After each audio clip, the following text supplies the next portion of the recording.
New at 6, we're getting our first look at Portland Mayor Keith Wilson's next city budget proposal.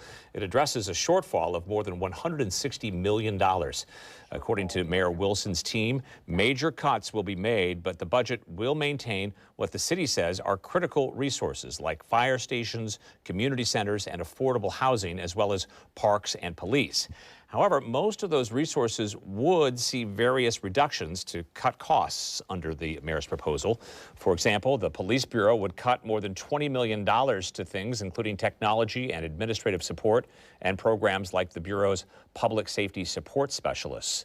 Other ways to make up for the shortfall include options like moving more than $44 million in reserve funds back to the city's general fund, returning $30 million originally slated for Multnomah County's homeless services back to the city, and a nearly $60 million reduction in various city services.